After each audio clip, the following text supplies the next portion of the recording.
नमस्कार, मेरा नाम डॉक्टर तीरथ प्रसाद साहू है। मैं असिस्टेंट प्रोफेसर एनआईटी रायपुर से हूँ। आज का विषय है एल्गोरिथमिक समस्या समाधान की नींव, एक व्यापक दृष्टिकोण, जिसको हम इंग्लिश में बोलते हैं branch and bound LIFO search. ये जो लेक्चर है ये CSBTU के माध्यम से अपलोड किया जाएगा। दूसरे स्लाइड में आते हैं, ये है क्या? यह एक ऑप्टिमाइजेशन टेक्निक है। तो सबसे पहले हम ऑप्टिमाइजेशन क्या है ये सीखेंगे। देन शाखा और सीमा, एक शक्तिशाली ऑप्टिमाइजेशन तकनीक, और इसको कैसे सॉल्व किया जाता है उसको हम लिफो के माध्यम से, लिफो सर्च के माध्यम से हम सीखेंगे, और फिर हम इसका उदाहरण भी आगे देखेंगे। सबसे पहले हम सीखते हैं कि ऑप्टिमाइजेशन क्या है। ऑप्टिमाइजेशन एक प्रोसेस है, हिंदी में आप बोल सकते हैं एक प्रक्रिया है, जिसका उद्देश्य दिए गए बाधाओं के तहत किसी समस्या का सर्वोत्तम समाधान खोजना है। सर्वोत्तम यहाँ पर कुछ भी हो सकता है। सर्वोत्तम का मतलब इंग्लिश में बोला जाता है ऑप्टिमाइजेशन, जिसको अपन दो तरीके से बोल सकते हैं, मिनिमाइजेशन और मैक्सिमाइजेशन। तो सारे मिनिमाइजेशन प्रॉब्लम को हम मैक्सिमाइजेशन में भी कन्वर्ट कर सकते हैं और मैक्सिमाइजेशन को मिनिमाइजेशन में भी कन्वर्ट कर सकते हैं। यहाँ पर एक चीज़ बहुत अच्छी बात लिखी हुई है, बाधाओं के तहत। तो यहाँ पर बाधा ऑलरेडी दिया रहता है उस पर्टिकुलर प्रॉब्लम में, तो उस बाधाओं के तहत हमको उस समस्या का सर्वोत्तम समाधान खोजना है, यही एक ऑप्टिमाइजेशन है। यह निर्णय लेने की एक महत्वपूर्ण तकनीक है जो विभिन्न क्षेत्रों में लागू होती है। Optimization is applicable in everywhere. Optimization में हम एक उद्देश्य फलन को अधिकतम या न्यूनतम करने का प्रयास करते हैं, जो मैं ऑलरेडी बता चुका हूं कि या तो हम इसका मिनिमाइजेशन करते हैं या तो मैक्सिमाइजेशन करते हैं। लेकिन मिनिमाइजेशन और मैक्सिमाइजेशन करते किसका है? तो उसके लिए एक हम सबसे पहले उस प्रॉब्लम का एक उद्देश्य फलन बनाते हैं, जिसको इंग्लिश में बोलते हैं ऑब्जेक्टिव फंक्शन, और उसका बाधा होता है जिसको हम बोलते हैं कंस्ट्रेंट।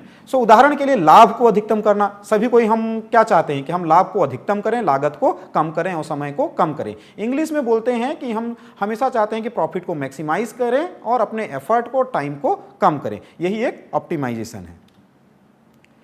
तो ऑप्टिमाइजेशन कितने प्रकार के होते हैं? तो ऑप्टिमाइजेशन 4 प्रकार के होते हैं। पहला लीनियर प्रोग्रामिंग, जिसको हिंदी में बोलते हैं रैखिक प्रोग्रामिंग। दूसरा नॉन लीनियर प्रोग्रामिंग। तीसरा इंटीजर प्रोग्रामिंग, और चौथा डायनामिक प्रोग्रामिंग। अब लीनियर प्रोग्रामिंग क्या होता है? जैसे कि हम लोग बात कर चुके हैं कि हम लोग सबसे पहले ऑब्जेक्टिव फंक्शन बनाते हैं, जिसको उद्देश्य फलन बोलते हैं, और जिसी को हम ऑप्टिमाइज करने जा रहे हैं। तो यहाँ पर जो भी हम उद्देश्य फलन लेंगे वो भी क्या होगा? रैखिक होगा। रैखिक मीन्स जब भी हम इस फलन को ड्रॉ करेंगे तो एक सीधी रेखा की तरह होगी। सिमिलरली नॉन लीनियर प्रोग्रामिंग है, तो इसमें हम उद्देश्य फलन जो होता है और बाधाएं जो होती हैं वो अरैखिक होती हैं। देन हमारे पास है तो इंटीजर प्रोग्रामिंग। तो इंटीजर प्रोग्रामिंग में जो भी चीज़ें इन्वॉल्व होती हैं वो या तो पूर्णांक होता है या तो फिर होल नंबर होता है। फिर इसके बाद आता है डायनामिक प्रोग्रामिंग। तो यहाँ पर समस्याओं को हम क्या करते हैं? सबसे पहले सब प्रॉब्लम्स में डिवाइड करते हैं। That means problem is converted into the sub problems, मतलब समस्या को छोटी उप समस्या में विभाजित करके हल किया जाता है। तो क्योंकि समस्या बड़ी है, बड़ी समस्या को एक साथ हल नहीं किया जा सकता है, तो सबसे पहले समस्याओं को उप समस्या में विभाजित किया जाता है। इसके बाद उप समस्याओं को हल करके उसका जो सॉल्यूशन आता है उसको एग्रीगेट करने की कोशिश करते हैं। अब हम नेक्स्ट स्लाइड में आते हैं कि इन ऑप्टिमाइजेशन तकनीक को हम कहां और किस किस प्रॉब्लम में हम लगा सकते हैं। तो बहुत अच्छा उदाहरण है ट्रैवलिंग सेल्समैन प्रॉब्लम, जिसको हिंदी में आप बोल सकते हो यात्रा विक्रेता समस्याएं। इस ट्रैवलिंग सेल्समैन प्रॉब्लम एक्चुअली में है क्या? तो सब ये प्रॉब्लम क्या है? सभी शहरों का दौरा करना है और शुरुआती बिंदु, मतलब जो शुरुआती शहर है उसमें वापस लौटना है, लेकिन हमको सबसे कम डिस्टेंस ट्रैवल करना है, मतलब छोटा मार्ग खोजना है, ताकि हमारा जो लागत है, जो उसमें जो डिस्टेंस को हम ट्रैवल कर रहे हैं उसमें भी जो लागत आ रही है वो सबसे कम हो, और हमको ज़्यादा से ज़्यादा सेल करना है। जो भी हमने आइटम रखा है उसको ज़्यादा से ज़्यादा सेल करना है और कम से कम चलना है। दूसरी एक बहुत बड़ी समस्या है नैपसैक प्रॉब्लम। नैपसैक प्रॉब्लम एक तरीके से इसको बोल सकते हैं एक बैग है जिसकी क्षमता ऑलरेडी डिसाइडेड होती है। जैसे कि आप भी, आपका स्कूल बैग है, कॉलेज बैग है, उसकी क्षमता डिसाइडेड है, उसमें आप एक सीमित चीज़ें ही रख सकते हैं। तो हमारे पास वस्तुएं दी रहती हैं जिसका मूल्य भी दिया रहता है और उसका वजन भी दिया रहता है, दैट इज कैपेसिटी मान सकते हैं। उस कैपेसिटी को जब हम ऐड करेंगे तो ये नैपसैक का जो कैपेसिटी है उससे ज़्यादा नहीं होना चाहिए। तो इसको भी हम ऐसा मानते हैं कि हम इस नैपसैक में कौन कौन सी वस्तुएं डालें, और उसका वेट दिया रहता है तो कि ताकि हमारा जो ज़्यादा से ज़्यादा वेट वाला वस्तु उसमें डाल सकें। तो इन सब समस्याओं को हम इस ऑप्टिमाइजेशन प्रॉब्लम के द्वारा हल करेंगे। अब हम आते हैं शाखा और सीमा, ये है क्या? तो शाखा और सीमा एक शक्तिशाली ऑप्टिमाइजेशन तकनीक है जिसका हम उपयोग करके जो भी प्रॉब्लम हमारे रियल लाइफ प्रॉब्लम होंगे, ऑप्टिमाइजेशन प्रॉब्लम, उसको सॉल्व करने की कोशिश करेंगे। तो शाखा और सीमा एक एल्गोरिथम है जिसका उपयोग ऑप्टिमाइजेशन समस्याओं को हल करने के लिए किया जाता है, खासकर जब समस्या स्थान बहुत बड़ा होता है। अगर समस्या स्थान बहुत बड़ा है तो उस समस्या को का समाधान करना है, उसका सॉल्यूशन ढूंढना बहुत डिफिकल्ट होता है। इसीलिए क्या करते हैं, उन समस्याओं को पहले हम छोटी समस्याओं में तोड़ते हैं और उन छोटी समस्याओं को समाधान करके सॉल्यूशन निकालने की कोशिश करते हैं। तो यह एक व्यवस्थित तरीके से समाधान स्थान का पता लगाता है, अनावश्यक खोज को कम करने के लिए शाखा और सीमा तकनीकों का उपयोग करता है, जो कि बहुत ही अच्छी चीज़ है। अब सबसे बड़ी समस्या यह है कि हमारे पास जो स्थान है वो बहुत बड़ा है। तो उस स्थान में जब हम ब्रांच एंड बाउंड करते हैं, शाखा और सीमा का तकनीक यूज करते हैं, तो उस प्रॉब्लम स्पेस को हम स्मॉल स्पेस में कन्वर्ट करते हैं, जिससे कि हम ऑप्टिमाइजेशन टेक्निक बहुत अच्छे तरीके से लगा सकें और हमको जो मिनिमाइजेशन या मैक्सिमाइजेशन करने वाले हैं, हमको मिनिमाइजेशन या मैक्सिमाइजेशन फलन मिले। यह विभिन्न प्रकार की ऑप्टिमाइजेशन समस्याओं जैसे कि पूर्णांक प्रोग्रामिंग, यात्रा विक्रेता समस्या, नैपसैक प्रॉब्लम पर लागू होता है, जो कि हम आगे की स्लाइड में देखेंगे कि कैसे हम इन समस्याओं को सॉल्व करेंगे या समाधान निकालेंगे। शाखा और सीमा मूल समस्या को सबसे पहले क्या करता है, छोटी उप समस्याओं में विभाजित करता है। अब जब विभाजित हो जाता है तो उसको हम क्या बोलते हैं, उप समस्या।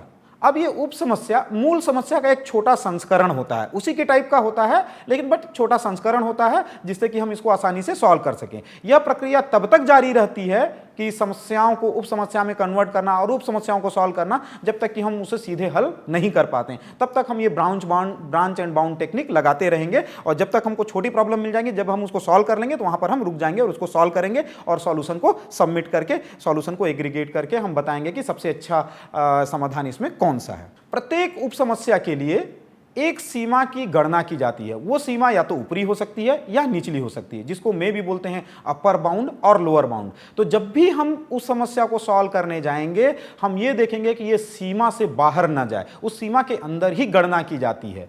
तो यह सीमा उस उप समस्या से प्राप्त किए जा सकने वाले सर्वोत्तम संभव समाधान का अनुमान प्रदान करता है, मतलब एस्टिमेशन होता है। यहाँ पर सर्वोत्तम यहाँ पर कुछ भी हो सकता है, या तो न्यूनतम या तो अधिकतम, जो कि मैं बार बार बोल रहा हूँ। ऑप्टिमाइजेशन क्या होता है, या तो मिनिमाइजेशन या तो मैक्सिमाइजेशन। यदि किसी उप समस्या की सीमा वर्तमान सर्वोत्तम समाधान से भी बदतर है, जो भी अभी तक हमको समाधान मिला है और अभी हम सब प्रॉब्लम को सॉल्व कर रहे हैं, अगर उसका समाधान हमारे पास आ रहा है और वर्तमान समाधान से भी बदतर है, तो उसे क्या करेंगे, हम डिस्कार्ड कर देंगे। उस समस्या को आगे नहीं खोजा जाएगा, या वो जो भी हमको सॉल्यूशन उससे मिल रहा है उसको कंसीडर नहीं किया जाएगा, वहीं से डिस्कार्ड कर दिया जाएगा। और जो भी हमारे पास ऑलरेडी सर्वोत्तम समाधान है उसी को कंसीडर किया जाएगा कि अभी तक का सर्वोत्तम समाधान यही है। यह अनावश्यक खोज को कम करता है और एल्गोरिथम को तेजी से समाधान खोजने में मदद करता है। अब आते हैं कि हम इस ब्रांच एंड बाउंड टेक्निक का यूज LIFO में कैसे करेंगे, और इस LIFO को यूज करके, जिसको हम बोलते हैं last in first out. LIFO मतलब होता है L for last, I for in, F for first, O for out. Last in first out, ये एक सर्च टेक्निक है। इस सर्च टेक्निक अल्टीमेटली हम लोग क्या करने वाले हैं, सर्वोत्तम समाधान को ढूंढने वाले हैं एक बड़े से स्पेस में। तो LIFO भी एक सर्च टेक्निक है। इस सर्च टेक्निक का उपयोग करके जो भी ऑप्टिमाइजेशन समस्याएं हमारे पास हैं उनका सॉल्व किया जाएगा। तो सबसे पहले हमको समझना पड़ेगा कि ये LIFO है क्या। तो उदाहरण के लिए देखिए, एक ढेर की कल्पना करें, मतलब स्टैक की कल्पना करें। आप सबसे ऊपर से वस्तुओं को जोड़ते हैं इस स्टैक में, जैसा कि नाम से ही पता चल रहा है लास्ट इन फर्स्ट आउट। तो सबसे पहले हम ऊपर से इसमें आइटम को डालते हैं इस स्टैक में। इस स्टैक को मान सकते हैं कि एक ढेर टाइप का बना हुआ है, एक बॉक्स टाइप का बना हुआ है। इस बॉक्स में हम उन सब प्रॉब्लम्स को डालेंगे, या तो फिर कह सकते हैं कि एक नोड को डालेंगे, एक आइटम को डालेंगे। तो हम डालते कहां से हैं, ऊपर की ओर से डालते हैं, जिसको बोलते हैं टॉप। आप सबसे ऊपर से वस्तुओं को जोड़ते हैं और हटाते हैं। जोड़ने का मतलब होता है पुश करना, हटाने का मतलब होता है पॉप करना। कहां से, स्टैक से। सो दो ही ऑपरेशन होते हैं स्टैक में, एक होता है पुश, दूसरा होता है पॉप, या तो जोड़ना या तो हटाना। तो LIFO में क्या होता है, अंतिम जोड़ी गई उप समस्या को पहले हल किया जाता है। तो जो भी ऊपर समस्या हमारे पास होगी उसको सबसे पहले हल किया जाएगा। तो सबसे पहले इस चित्र में देखिए तो यहां पर दिख रहा है आपको नोड 1, नोड 2, नोड 3, नोड 4। सबसे पहले इसमें जो इंसर्ट किया गया है नोड 1 को किया गया है, फिर नोड 2 को किया गया है, नोड 3 को किया गया है, नोड 4 को किया गया है। तो यहां पर सबसे जो निचला समस्या है वो क्या है, नोड 1 है, और सबसे ऊपर कौन सा है, नोड 4 है। तो सबसे पहले किसको सॉल्व किया जाएगा, लास्ट इन फर्स्ट आउट, सबसे बाद में कौन गया है इस स्टैक में, नोड 4। तो सबसे पहले हल किसको किया जाएगा, नोड 4 को। तो सबसे पहले निकाला जाएगा नोड 4 को और उसको प्रोसेस किया जाएगा, मतलब समाधान उससे निकाला जाएगा। तो इस चित्र में नोड 4 सबसे ऊपर है, इसलिए यह सबसे पहले निकाला जाएगा और इसको प्रोसेस करके इससे समाधान निकाला जाएगा। फिर हम आते हैं स्टैक डेटा की संरचना। अब स्टैक डेटा की संरचना कैसे होती है, वर्किंग ऑफ स्टैक कैसे होता है। तो यहां पर अगर आप देखेंगे तो लिफो खोज रणनीति को लागू करने के लिए एक स्टैक डेटा संरचना का उपयोग करता है। जहां तक यहां पर एग्जांपल में आप देख सकते हैं कि एक बॉक्स टाइप का बना हुआ है स्टैक। तो इसमें देख रहे हैं कि जो ऊपर तरफ से खुला हुआ है, यहीं से हम क्या डालेंगे, आइटम को डालेंगे। तो जब हम आइटम को डालेंगे, आइटम एक एक करके डाला जाएगा, एक साथ नहीं डाला जाएगा। जब आइटम को हम डालेंगे तो इसको बोलते हैं पुश करना। पुश किसमें, स्टैक में। तो एक समस्या को एक बार हमने डाल दिया किसमें, स्टैक में। अब दूसरी समस्या, जितनी भी उप समस्याएं हैं सबको हम एक एक करके हम स्टैक में डालते जाएंगे और कहां से निकालेंगे, ऊपरी तरफ से निकालेंगे, जिसको बोलते हैं पॉप करना। जब हम स्टैक के सिर से एक उप समस्या को हटाएंगे तो उसका हम क्या करते हैं, उसको प्रोसेस करते हैं और उससे समाधान का पता लगाते हैं। अगर उससे जो भी समाधान हमको मिल रहा है, अगर वो वर्तमान समाधान से अच्छा है तो रखेंगे, उसको कंसीडर करेंगे आगे के लिए। अगर अच्छा नहीं है तो वहीं से उसको डिस्कार्ड कर दिया जाएगा। अब आते हैं यहां पर लिफो शाखा और सीमा की प्रक्रिया। होता क्या है इसमें, मेन इसका लॉजिक क्या है, इस स्टैक को कैसे हम उपयोग करते हैं। तो सबसे पहले हम लोग प्रारंभिक समाधान ढूंढते हैं, जिसको बोलते हैं इनिशियल सॉल्यूशन। तो समस्या का एक संभावित समाधान चुना जाता है। फिर इसके बाद उसको चुनने के बाद हम क्या करते हैं, स्टैक में नोड को डालते हैं, push the node into the stack, मतलब प्रारंभिक नोड को स्टैक में डाला जाता है। फिर इसके बाद नोड डालने के बाद नोड का विस्तार किया जाता है, जिसको बोलते हैं नोड एक्सपेंशन, मतलब नोड से और भी नोड बनेंगे, उप समस्याएं बनेंगी। तो स्टैक के शीर्ष नोड को निकाला जाता है और उसका विस्तार किया जाता है। तो इससे क्या बनती है, समस्याएं और उप समस्याएं में कन्वर्ट होती हैं। फिर इसके बाद हम टेक्निक यूज करते हैं ब्रांच एंड बाउंड का। ब्रांच एंड बाउंड का मतलब होता है जो भी समस्या निकाला गया है स्टैक से, या तो उस नोड को हम छोटे उप समाधानों और भी नोड्स हम उसका बनाएंगे, मतलब उप समस्याओं या उप समाधानों में विभाजित करेंगे। लेकिन हमको एट द सेम टाइम ये भी देखना पड़ेगा कि जो भी हम चीज कर रहे हैं, प्रत्येक उप समाधान के लिए एक सीमा निर्धारित की जाती है। अगर उस निर्धारित सीमा से अगर उसका ज्यादा आ रहा है, वैल्यू कैपेसिटी से ज्यादा आ रहा है, तो जो समाधान अनावश्यक होते हैं तो उन्हें हटा दिया जाता है, मतलब वो आगे एक्सपांड, वो नोड आगे एक्सपांड नहीं हो सकता है। फिर इसके बाद हम देखते हैं कि हमारा गोल क्या है। जो भी हम समस्याएं यहां पर लिए हुए हैं तो उनको हमारा ऑलरेडी पता हुआ है कि हमारा गोल क्या है। तो अगर हमको गोल, हर बार गोल टेस्ट करते हैं, मतलब लक्ष्य का परीक्षण करते हैं, यदि कोई उप समाधान लक्ष्य स्थिति तक पहुंच जाता है तो उसे अंतिम समाधान के रूप में घोषित किया जाता है। फिर इसके बाद ये जो प्रक्रिया है उसको हम समाप्त कैसे करते हैं, मतलब टर्मिनेशन क्राइटेरिया क्या है। जब स्टैक खाली हो जाता है, कहने का मतलब है उसका जो टॉप है, टॉप जिसको पॉइंटर है वो 0 हो जाता है, नील हो जाता है, तो यहां पर हमको लक्ष्य की स्थिति मिल जाती है, तो एल्गोरिथम यहां पर समाप्त हो जाता है। कहने का मतलब स्टैक खाली हो जाएगा तो हम एल्गोरिथम को स्टॉप कर देंगे और जो भी समाधान सबसे अच्छा होगा वो हमारे प्रॉब्लम का सॉल्यूशन होगा या सर्वोत्तम समाधान होगा।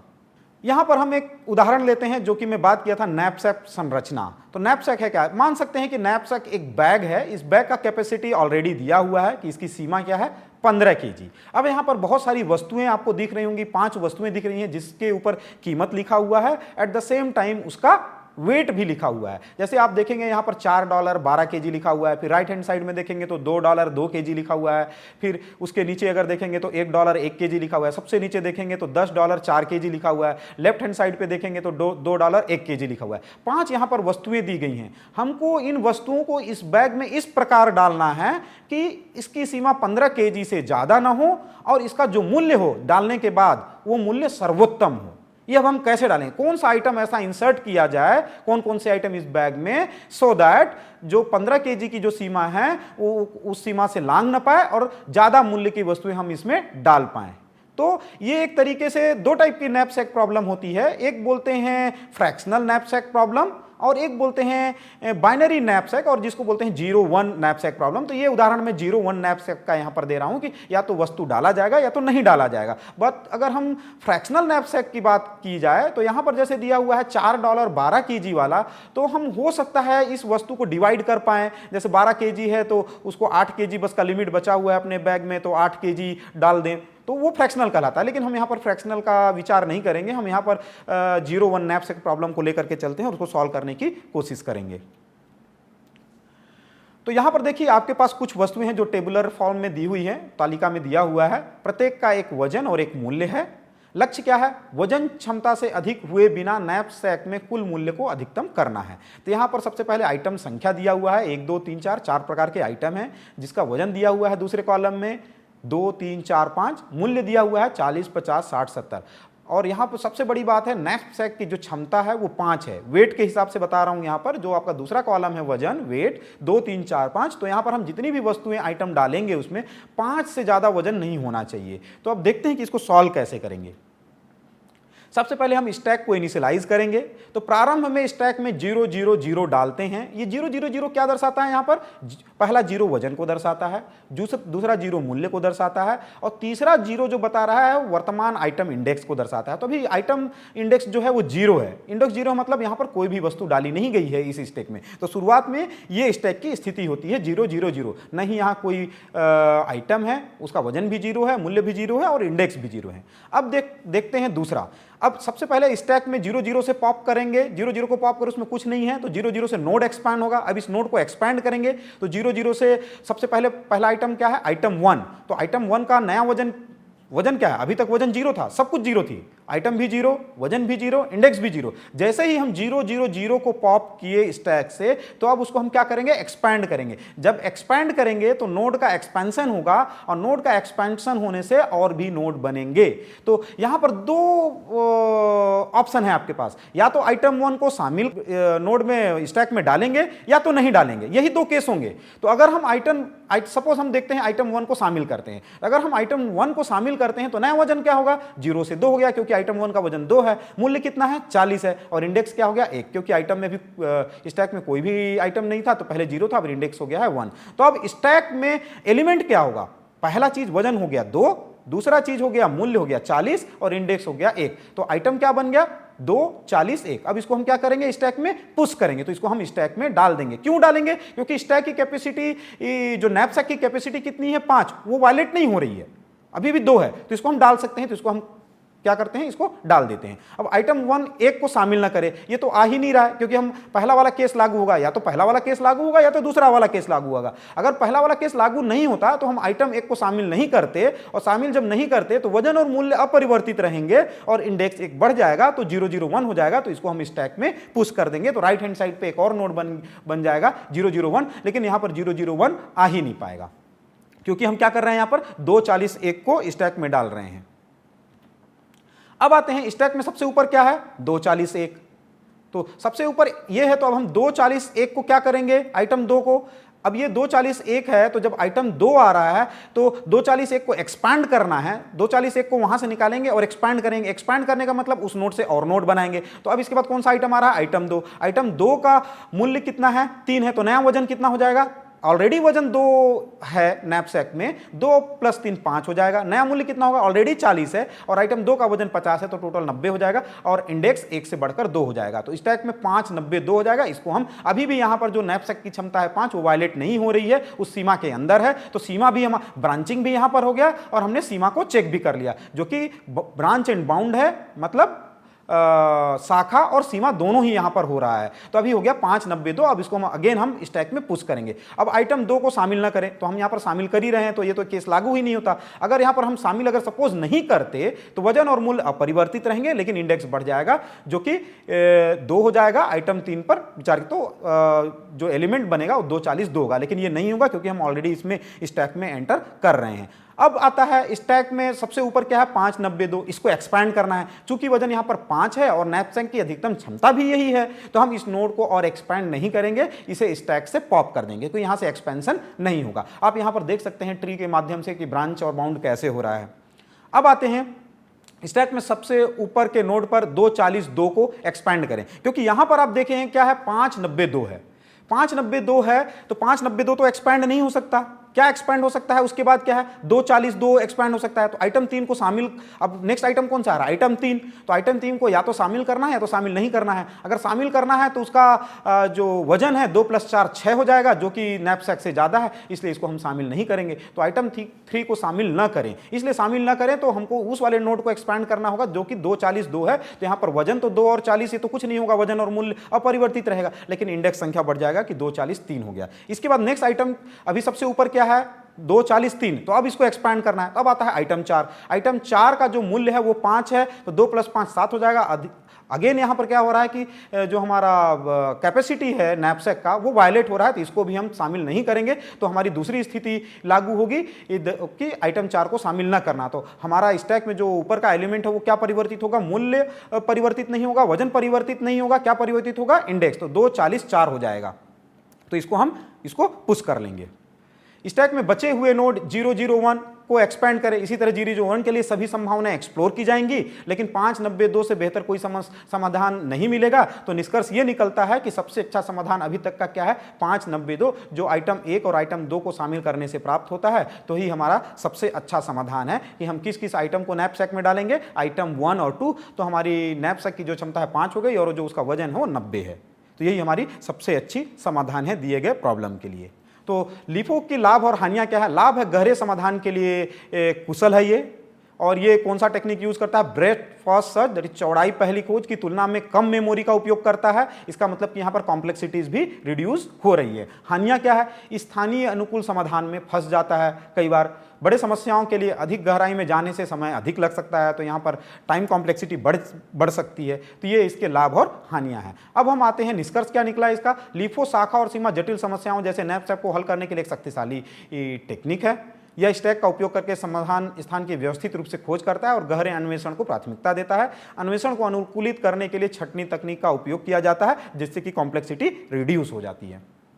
दूसरा उदाहरण आता है, समस्या का वर्णन इसमें क्या है, हम दूसरा उदाहरण ले रहे हैं ट्रैवलिंग सेल्समैन का। ट्रैवलिंग सेल्समैन में यहाँ पर नोड 1 देखिए सोर्स है और डेस्टिनेशन क्या है, 4 है। हमको नोड 1 से लेकर 4 तक जाना है और हमको कम से कम डिस्टेंस ट्रैवल करना है। जो यहाँ पर एज दिया हुआ है वहाँ पर दूरी का वेट दिया गया है, जैसे 10 है, 1 से 2 में जाने के लिए 10 वैल्यू लग रही है, 1 से 4 में जाने के लिए 20 वैल्यू लग रही है, इस तरीके से दिया हुआ है। तो ग्राफ में 4 नोड्स हैं और 6 एज हैं, प्रत्येक एज का वजन दिया गया है जो उस एज के माध्यम से यात्रा करने की लागत को दर्शाता है। और हमारा लक्ष्य क्या है, नोड 1 से नोड 4 तक के सबसे कम लागत वाले मार्ग को खोजना है। सबसे पहले ग्राफ का विश्लेषण करते हैं। तो ग्राफ में दिए गए एज और उनके वजन निम्नलिखित हैं, 1 से 2 तक 10, 1 से 3 तक 15, सिमिलरली 3 से 4 तक 2, ये सारी चीजें दी हुई हैं। अब हम LIFO का टेक्निक का यूज करेंगे, ब्रांच एंड बाउंड कॉन्सेप्ट का, और उसको यूज करते हुए इस समस्या का समाधान खोजने की कोशिश करेंगे। तो सबसे पहले हम इनिशियलाइजेशन करेंगे, जिसको बोलते हैं प्रारंभिकरण। तो एक स्टैक का उपयोग करेंगे जिसमें रास्ते संग्रहित होंगे। तो प्रारंभिक पथ सबसे पहले हम 1 पर हैं, तो 0 लागत के साथ स्टैक में डालें, ब्रैकेट में लिखा हुआ है 1, मतलब अभी हम 1 पर हैं, नोड 1 पर हैं। इसके बाद आता है ब्रांच बाउंड एल्गोरिथम का यूज करेंगे, चरण दर चरण कार्यवाही की जाएगी। हम स्टैक का उपयोग करके पथों का ट्रैक रखेंगे, नए नोड्स के साथ पथों को जोड़ते हुए और पॉपिंग के द्वारा पथों का अन्वेषण करेंगे। तो प्रारंभिक स्थिति स्टैक में देखिए, अभी केवल नोड 1 डाला गया है क्योंकि अभी हम केवल सोर्स पर खड़े हुए हैं, बेस पाथ अभी तक कोई नहीं है। अब हम आते हैं इटरेशन, पहला इटरेशन, पहली पुनरावृत्ति। तो स्टैक 1 को पॉप करें और नोड 1 से देखिए, अगर पॉप करने के साथ इसको जब हम एक्सपैंड करेंगे तो यहां पर 3 नोड हमको दिख रहे हैं, 3 रास्ते, 1 से हम 2 भी जा सकते हैं, 1 से 3 भी जा सकते हैं, 1 से 4 भी जा सकते हैं। तो नोड 1 से 2, 3 और 4 के लिए अन्वेषण करें। तो स्टैक में 1-2 पाथ बन रहा है, 1-3 पाथ बन रहा है और 1-4 पथ को जोड़ेंगे। तो सबसे पहले 1-2 को जोड़ दिए, 1-3 को जोड़ दिए और 1-4 को जोड़ दिए। ये हमारा स्टैक में अब आ गया। स्टैक में पहले केवल 1 था, अब स्टैक में यहां पर देख रहे हैं लास्ट रो में लिखा हुआ है 1 से 2, 1 से 3 और 1 से 4। दूसरी पुनरावृत्ति का हो जाएगी स्टैक में। अब देखेंगे कि एक सबसे ऊपर क्या है, अगर आप पिछली तरीके से देखेंगे 1, 2, 1, 3, 1, 4 है, तो हम क्या करेंगे, 1, 4 को पॉप करते हैं और नोड 4 गंतव्य स्थान है। तो और 1 से 4 की लागत कितनी है, फिलहाल के लिए 20 है। तो सबसे अच्छा पाथ अभी तक के लिए तो यही है कि 1 से 4 में डायरेक्टली जाएंगे और लागत कितनी लगी, 20। लेकिन अभी भी स्टैक में 1, 2 और 1, 3 बचे हुए हैं, तो अभी भी हमको इसको एक्सपांड करना बचा हुआ है, मतलब ब्रांचिंग करनी बची हुई है। ठीक है, बाउंड तो हमने चेक कर लिया कि 1 से 4 में बाउंड हो गया, क्योंकि 4 तक पहुंच गए हम डेस्टिनेशन में, तो और आगे इसको एक्सपैंड नहीं करेंगे और उसकी लागत कितनी है 1 4 की 20 है। अब हम 1 2 और 1 3 को एक्सपैंड करेंगे, तो सबसे पहले जो ऊपर होगा उसको एक्सपैंड करेंगे, तो सबसे ऊपर कौन है 1 3 ऊपर है। तो 1 3 को जब हम एक्सपैंड करते हैं तो 1 3 में से रास्ते देखिए, 3 से जाने के लिए क्या है 4 का अन्वेषण करना है। 3 से हम 4 में जाएंगे तो हम गंतव्य स्थान में पहुंच जाएंगे। तो हमारे लिए पाथ क्या बना, पथ क्या बना, 1 से 3 और 3 से 4 पथ को हमको अब जोड़ना है। तो ऑलरेडी 1 2 और 1 3 था, लेकिन 1 3 को जब हम एक्सपांड किए तो ये क्या बन गया 1 3 4। अब ऊपर में कौन सा है स्टैक में 1 3 4। अब 1 3 4 को हम पॉप करेंगे स्टैक से, और नोड 4 गंतव्य स्थान है, तो इसका जो वैल्यू है 1 से 3 और 3 से 4 टोटल कितना हो रहा है लागत 17, जो 20 से बेहतर है। जो हमको मिला हुआ था 1 से 4 डायरेक्टली जाने में उससे बेहतर है। तो अब सबसे बेहतर पाथ कौन सा है 1 3 4, जो कि लागत देता है 17। तो हम 1 से 4 जो डायरेक्टली जा रहे थे उसको हम डिस्कार्ड कर देंगे, अब कंसीडर नहीं करेंगे। तो अभी तक का सबसे अच्छा सॉल्यूशन क्या है 1 3 4। अभी भी हमारे पास स्टैक में 1 2 बचा हुआ है जिसको एक्सपैंड करना बचा हुआ है। अब 1 2 को फिर से पॉप करेंगे, तो 1 2 से देखेंगे तो नोड 2 से 3 भी जा सकते हैं, और 4 के लिए अन्वेषण करें तो 1 2 3 जाएंगे और 1 2 4। तो इन दोनों नोड को अगेन स्टैक में हम पुश करेंगे, तो 1 2 3 पहले पुश किए और 1 2 4 पुश किए। फिर 1 2 4 को छठवीं पुनरावृत्ति में हम पॉप करते हैं, और 4 गंतव्य स्थान है, तो इसका लागत 18 है जो कि 17 से ज्यादा है, तो इसको हम कंसीडर नहीं करेंगे। अभी भी हमारे पास स्टैक में 1 2 3 बचा हुआ है जिसको अन्वेषण करना बाकी है, उसको पॉप करने के बाद अन्वेषण करेंगे उसका। तो स्टैक से 1 2 3 को पॉप किए तो नोड्स 3 से 4 के लिए हमको दिख रहा है, तो अगेन 1 2 3 4 बन जाएगा। अब 1 2 3 4 का अगर आप देखेंगे स्टैक में है, तो इसको भी 1 2 3 4 को एक्सपैंड करना पड़ेगा, क्योंकि 4 गंतव्य स्थान है तो एक्सपैंड करने की जरूरत नहीं है, जिसकी लागत 16 है जो कि 17 से बेहतर है। तो इसे नया सबसे अच्छा पथ माने, और अब स्टैक में कुछ भी नहीं है, मतलब 0 हो गया, मतलब यहां पर पुनरावृत्ति आगे नहीं दोहराई जाएगी। और अभी तक का जो सबसे अच्छा समाधान है वो है 1 2 3 4, और उसकी लागत सबसे कम है, दैट इज 16। अंतिम परिणाम है, अतः सबसे छोटा पथ क्या है 1 2 3 4, और इसकी लागत क्या है 16। तो ये हुआ 2 problem, one is knapsack problem, another is travelling salesman problem, जो कि हम ब्रांच एंड बाउंड शाखा और सीमा की सहायता से लिफो का यूज करके समस्या का समाधान निकाले हैं, समस्याओं को उप समस्याओं में कन्वर्ट करके। Thank you.